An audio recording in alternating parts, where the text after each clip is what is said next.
Oh, it says I'm live. Let's see.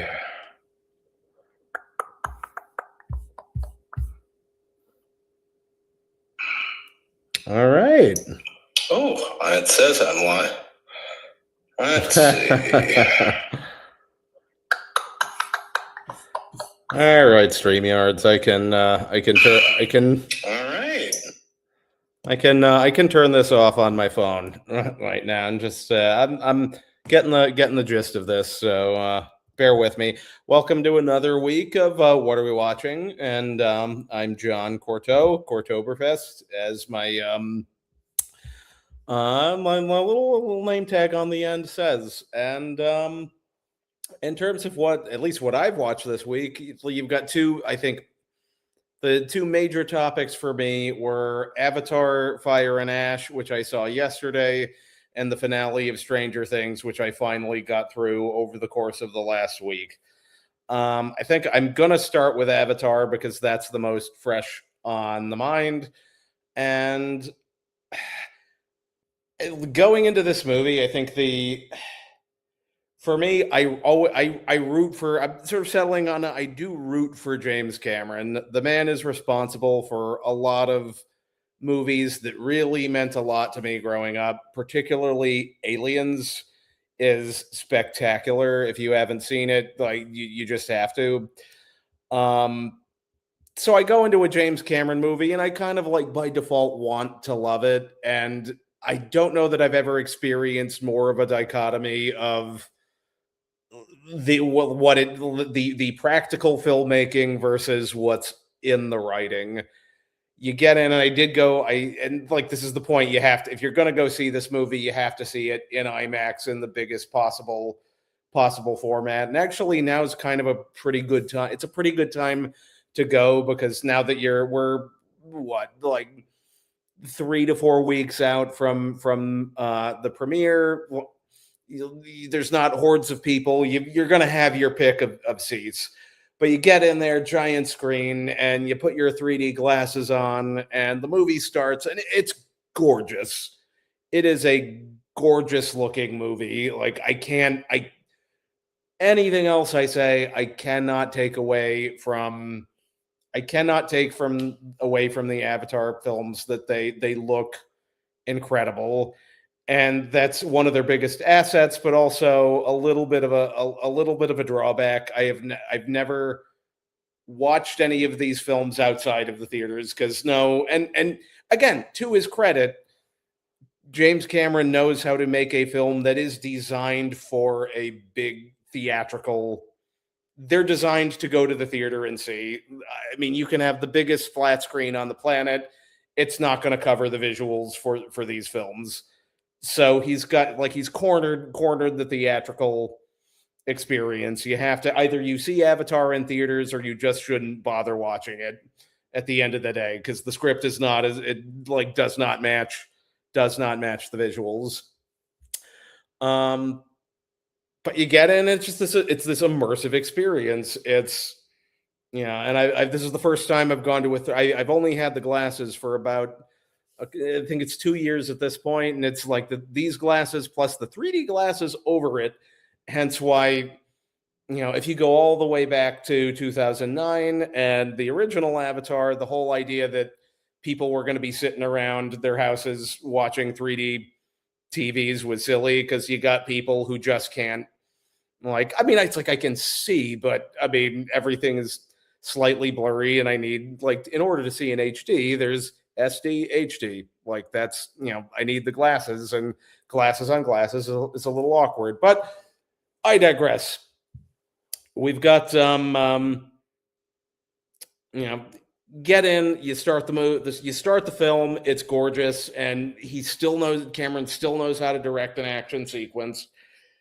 But it's just not like there's just not a whole lot to the script. Like if you saw The Way of Water, then you've basically seen Fire and Ash. It's the same thing again. Be nice to the whales, be nice to the environment. Like that is the message. It's just that simple. And they do it for 3.5 freaking hours. I would be a little less hard on it if it was like an hour short. If the film was an hour shorter, I because again, it's not that complicated. It doesn't need that amount of runtime. And particularly you get to the end and it's like, oh, we did this. There's the boats and like all the natives are on the dragons and they're going to do the thing and there's going to be a battle and it's like, okay, we've done this before. And the big problem for me is that the characters just aren't that interesting. Jake Sully is not a particularly interesting protagonist. He's, generic, I'm Captain Goodman. And that's fine. It's nice to see a film that, you know, portrays a like competent male character, like, who's, a father who cares about his family. You got to do it's a low bar. That's a low bar, and they just barely make it, and it's fine. Were this movie an hour and 20 minutes shorter, I'd probably be. I would, in my opinion, I'd be okay. It's a fine theatrical experience, and you get what you pay for on the screen visually, and there are some really interesting things in the film, and this is where you sort of get into problem territory for me, is that it flirts with interesting ideas that it doesn't expand on. And so the Ash people, of course, it's called Fire, Avatar, Fire and Ash, and the leader of the Ash people, I don't know. I think it's like, I don't know the character's name. I should know the character's name. Like, if beyond beyond the visuals, I should have more of an understanding of who this character is. But it's a really good performance. She is on all of the posters, and all of the scenes that I can IMDb this right now. I'm on a computer.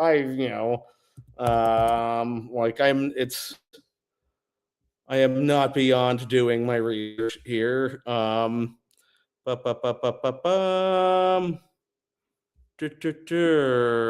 I don't remember that at all. Yeah, apparently the character's name is Varang. Yeah, like if you put that to a quiz, I wouldn't know. And like a movie that hits, like you'd know all the characters' names, like you just would, and which says that it doesn't land it. But she does deliver a really great, I think, performance in terms of she's this combination of sexy and insane. Like it's like, just like as a guy, it's just like, I'm like, it's like she's like, this girl is crazy, but she's also like gorgeous and has this really outsized personality, and it's just like, I don't feel I should be turned on right now, but also like I'm a little terrified, and that's all great. That's all for a character. That's all great. Like that's like sort of a great sort of basis for it, and they don't do anything with it compared to how much she's on the poster. She's not in all that. She's really not in all of that much of the movie. Most of the movie is just, again, if you've seen Way of Water, you've seen this one. It's sort of same old, and that's where Cameron really can't get away with being an amazing looking film that doesn't cover it anymore. The script has to be a little bit more compelling, and it just doesn't do that. I liked the Ash people, and they weren't utilized enough. It was in the idea that you've got Pandora, this planet, and not all of the native peoples are like one with nature, and there's sort of Cameron sows the seeds of sort of faith versus not faith, and you've got Zoe Saldana's character, who's very much is like has her faith, and then the leader of the Ash people does not, and there's this potential for conflict there, and it's just surface. It is surface level. They don't do anything real with it, and it's like, okay, like build this more. Like, I'm interested in this. And the other, and this is the portions of it that really work is Spider, who's the human kid. He's Quaritch's son, who initially he's got to have the mask to be able to breathe on Pandora, and things happen, and then like his all of a sudden, like he develops the ability to be able to breathe on his own without an apparatus, and that's a good hook for if the humans figure out how to reverse engineer this, then this is going to be real. This is going to be real bad, because they can just show up and just completely take over the planet. And it's sort of there as a baseline, get A to B to C, but they don't really, it's not a ton is done with it in a meaningful way. But it does lead, the best scene in the film is, and I guess it's not really a spoiler, but Jake has this, he's got this trigger, like really, like it's like, should I kill this kid? Because like essentially it's a almost adopted son, and it's like there's the planet, if we keep him alive, then they could reverse engineer what he is, and that could mean terrible things for the planet. Or like I could off him, and now they don't have that to work with, and they have a really powerful scene there with that. It's just, I don't know, everything around it is, there's just nuggets. There's nuggets that are great. Cameron still knows how to direct an action sequence. When Jake has to get busted out of prison, it's a really, really good scene. But then by the time you get to the end, like about halfway through, it's like, okay, we've been here before. We've done this 2 times already. What else you got? Like, there's a lot of good looking films out there, and really it's, are the characters memorable? Do you like them? And the characters aren't memorable. They're very, very generic. They're very generic, and like, again, I can give you the actors that are in, like, it's like I can give you, Sam Worthington, Zoe Saldana, like I can't. But it's like, in terms of who they are, like I can't really tell you anything about them, because they're very, very baseline. And it just seems like Cameron was so focused in on, he's so focused in on how it looks, and it does, again, it looks spectacular, but that's not enough. Particularly now, it's not enough to hold audiences, and particularly in an era where theater attendance is dropping off. Write something. It's like, for the love of God, write something that keeps people in the theaters. And do I recommend the film? I would give it, on my 5-star scale, I would give it like a 2.5 out of 5. There's nothing real. There's not a ton of stuff out to see right now. So if you're looking for a big sort of visual thing that you can bring your family to, sure. It's, I can't say that it wasn't worth the IMAX. It looks amazing, but you got to have patience. It's a 3.5-hour movie for no reason. So if you're not willing to sit through 3 hours plus, then you're going to have to skip it. But it's like, it's fine. Like, you should see it in theaters or not at all. That's, at end of the day, theaters or not at all is my opinion of Avatar. It's not off. I didn't find it awful. It just did nothing real for me. And the other weird, and this is like, again, a weird decision, and this is maybe just a thing that bothered me that might not bother other people. I'm a big, obviously, the Alien franchise is a big, it's one of my top 5 favorites. I love Sigourney Weaver. It's a weird choice to have her voice over basically a teenage version of herself, because the reality is that as we age, our voices do age with us. So you've got this character who's supposed to be, I would guess, somewhere between 16 and 20, and it's some form of clone of Sigourney Weaver's character from the first film. But at the end of the day, it's like a young character, 16 to 20, and Sigourney Weaver is voicing over the character, and she is, I think, I don't know how old she is. She's at least 70, and it's, you've got a teenage body with the voice of a 70-year-old coming out of her mouth, and it just like it doesn't really work.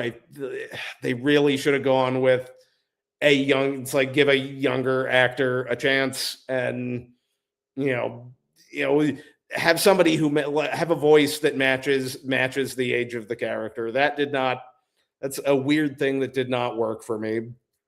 Again, like, and it's like I will watch anything Sigourney Weaver's in. It's just, look, this was a weird choice in the same way that if you saw Rogue One, and that's like, that movie was a while ago now.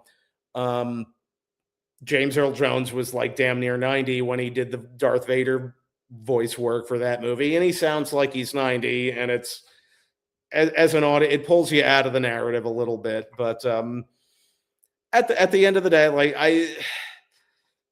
it's Avatar's the big movie to see now. There's other more interesting stuff you could watch if you're looking to get out of the theater and you have the patience. Fine, but like, that's the thing. I shouldn't, for a movie that expensive and this good looking, I shouldn't be walking out of it like and I'm kind of like not like, it's fine. It's fine.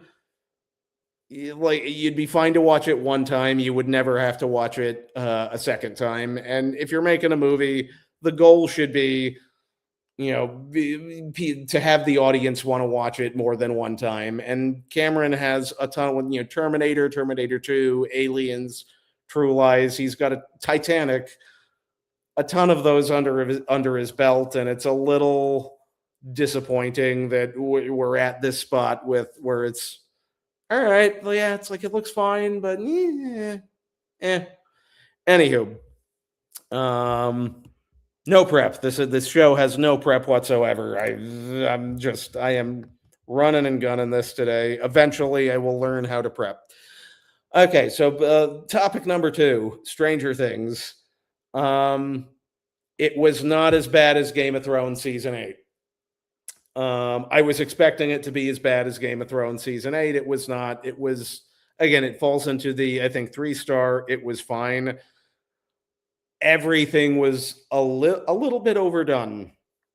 I think I'd have to go back and look at the running times. I think they were mostly all over an hour. Everything was just stretched out a little longer than it should have. And where Benioff and Weiss with Game of Thrones felt they got lazy and just effed off to go make a Star Wars thing that they never ended up going to do. The Duffers clearly like they cared. They wanted this to be a big. They know it's very popular, and they wanted it to be this big ending, and they kind of overdid it. It's overstuffed. There's too many characters, and a lot of characters that just don't have anything to do. If you look at the original core group of kids, Mike, basically for the most of the season, has nothing to do. Lucas has nothing to do other, like, his main point for this season was Pine over Max, and that's about it.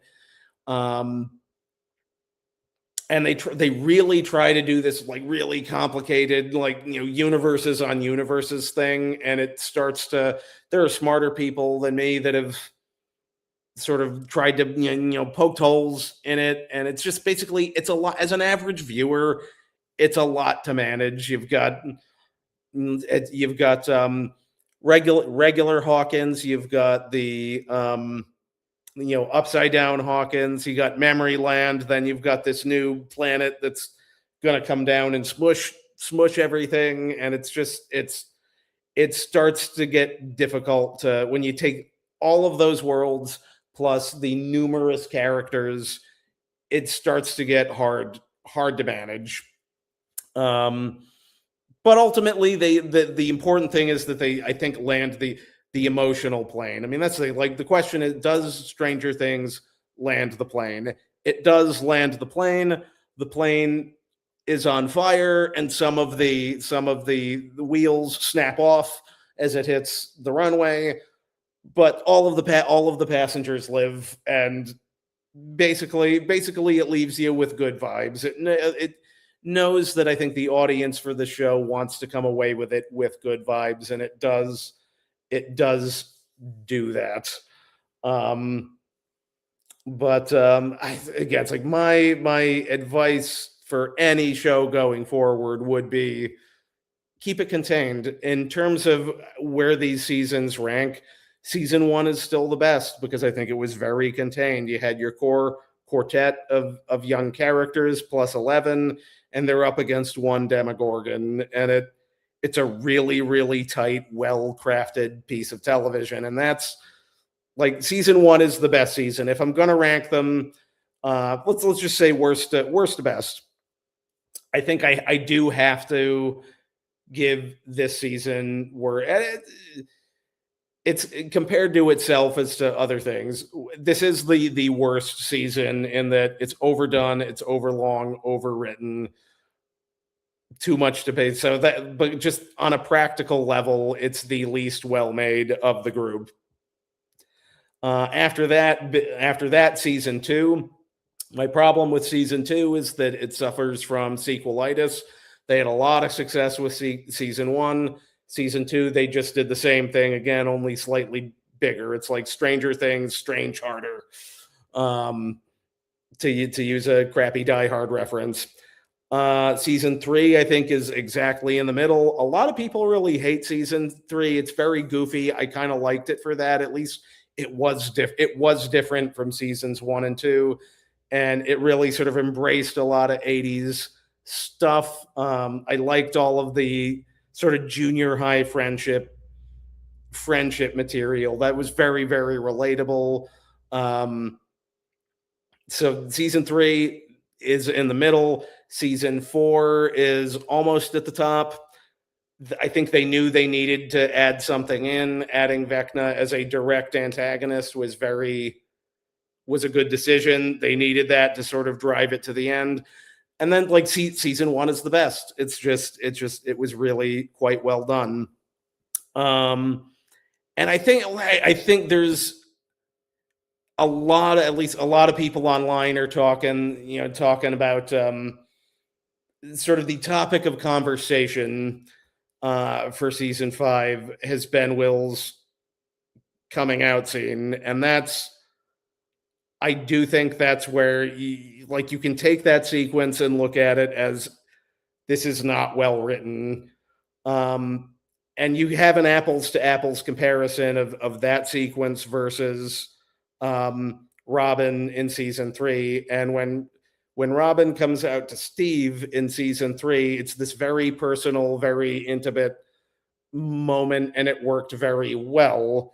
Will, he's got 5,000 characters around him, and it feels a little bit like grandstanding. Like, this is here because it needs to be here rather than it makes sense. I mean, we've known basically since season 2 that Will is gay, and so that's there needed to be the coming out scene, but how it was just executed poorly. It felt more like here is a point we want to make rather than an intimate. It felt like a lecture rather than an intimate moment between characters. And when you're watching a film or a television show, you're watching it for those intimate moments. You're not there to watch a lecture. And it just didn't. It's bloat. Like, the problem with this last season is there's just too much there, and it got unmanageable. They got over their skis, and it didn't work. it largely didn't work. When they get to the end, I did really enjoy um, sort of when they do the Dungeons and Dragons bit at the end and see where all of these characters are in their lives. It was very, very endearing, and it's like I walked away from it with good vibes. I just wanted to walk away from it with love. I would say the other, again, Game of Thrones has been the biggest comparison to Stranger Things, and I think where the problem Game of Thrones had is um, Game of Thrones had 5 amazing seasons of television before it just went over a cliff. So it just had sky high expectations, whereas Stranger Things, after season 1, the quality is sort of a little bit of a roller coaster. We like the characters, and which is sort of why we stick with it, but it didn't, it never had that consistency of quality that Game of Thrones had. So I don't know that it ever was going to have this just like, oh, we hate this. And I didn't hate it. It's like, it's fine. Plot holes galore, but it emotionally landed the plane. I would love to see the actor who plays Lucas get put in a movie, because he is arguably, and he has nothing to do this season, but I would say he's arguably the best actor of that core group. I think Lucas is the best actor, and he could, like, you could get him to lead a movie and he'd be quite good.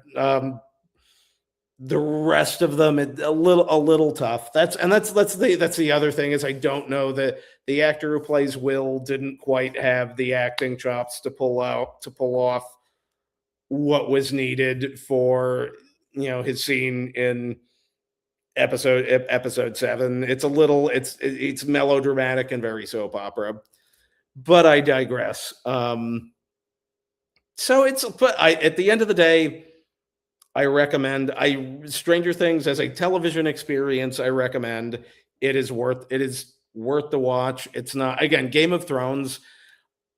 I have a hard time recommending Game of Thrones to anybody because the ending is so disappointing that it's just like I don't want to waste 5 to 7 to 6 seasons, between 5 and 7 seasons of your life on a show that's going to wildly disappoint you. And I don't think Stranger Things does that. It's, I would say, consistently entertaining and very nostalgic, and it's worth your time.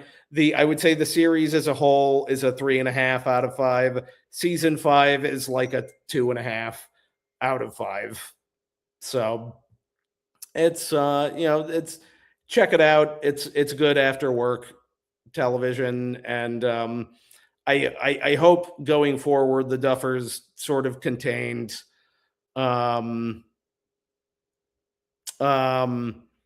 I hope that the Duffers sort of like pull it in going forward with their future stuff and be be a little less be a little like be lean with your storytelling.